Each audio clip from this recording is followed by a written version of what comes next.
All right, let's pull back the curtain on something that's quietly running your entire digital life, the recommendation algorithm. We're going to dive right in. You know that feeling, right? You finish binge watching a show, and before you can even wonder what's next, boom, Netflix serves up your next obsession on a silver platter. It feels kind of like magic, doesn't it? Like it just knows you. So, how on earth does it get so scarily accurate?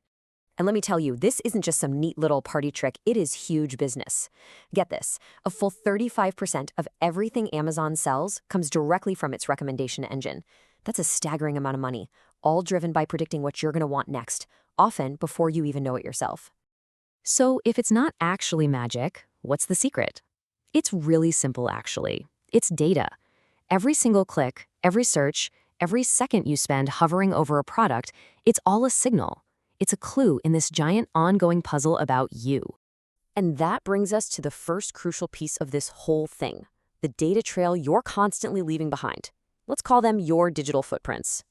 The technical name for this is implicit feedback. Now, this is different from you actively giving a movie 5 stars.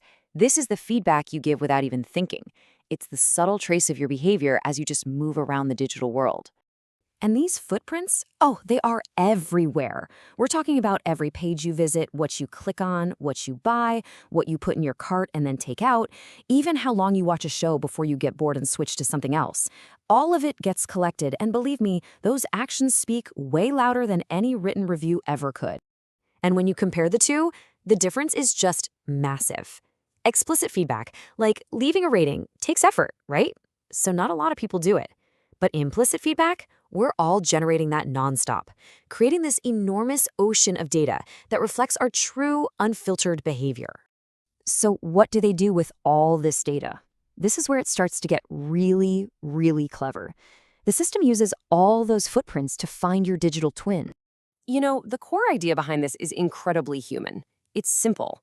If you and I both love the exact same 10 bands, there's a really good chance you're going to like this 11th band I just discovered. Well, the algorithm is just doing that, but on a massive global scale. The fancy term for this whole method is collaborative filtering. And it's named perfectly because that's exactly what it is. It's collaborating with the data from millions of other people to filter and find the stuff that you're probably gonna love. It's really just a simple 3-step dance. First, you do your thing online, leaving behind those digital footprints. Second, the system sifts through everyone's behavior to find the people who act just like you. Those are your digital twins. And finally, it looks at what your twins have enjoyed that you haven't come across yet and serves it right up to you. Now, this works in a couple of main ways. There's user-based filtering, which basically says people who watch the same shows as you also enjoyed this new series. And then there's item-based filtering, which is more like people who bought this gadget also ended up buying this other accessory. They're just two different ways of finding those hidden connections to give you a great recommendation. But, and this is a really big but, there is a powerful and often totally invisible side effect to all this amazing personalization. We can end up trapped in a bubble of our own making. So what is a filter bubble? Well, it's your own personal, unique little universe of information that's been algorithmically tailored just for you. The danger is that it can isolate you from different ideas by constantly showing you more of what it already thinks you want to see. Imagine you're at the center, and the algorithm builds this entire world around you. News, products, entertainment, all of it just reinforcing what you've clicked on before. It becomes a self-fulfilling prophecy, and while it might feel comfortable, it's also incredibly limiting. And the consequences of this can be pretty significant. Filter bubbles can create powerful echo chambers where your own beliefs just get reflected back at you over and over. This can lead to more polarization, and it really reduces your chances of just stumbling upon something new and amazing by accident. It even creates what's called the Matthew effect, where popular things just keep getting recommended and become even more popular, making it tough for new stuff to break through. So, what's the solution?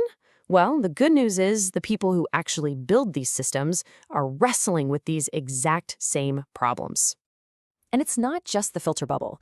Developers have other huge challenges, like the cold start problem. I mean, think about it. What do you recommend to a brand new user when you have absolutely zero data on them? Or how do you get a brand new product in front of the right people when no one's seen it before? These are not easy questions to answer. Ultimately, it all comes down to a balancing act. For a long, long time, the only thing that mattered was accuracy, just predicting what you'll click on. But now, there's a growing awareness that diversity and novelty are just as important. We don't just want what's familiar, we crave the unexpected. And the real challenge is figuring out how to give us all three. Which leaves us all with this huge question. Look, these algorithms are incredibly useful. They save us time and help us navigate a sea of information. But as they get better and better at knowing us, we have to ask, how do we make sure they also help us grow? How do we get the comfort of the familiar without losing the absolute thrill of discovery? That's the question that's going to shape the future of our digital world.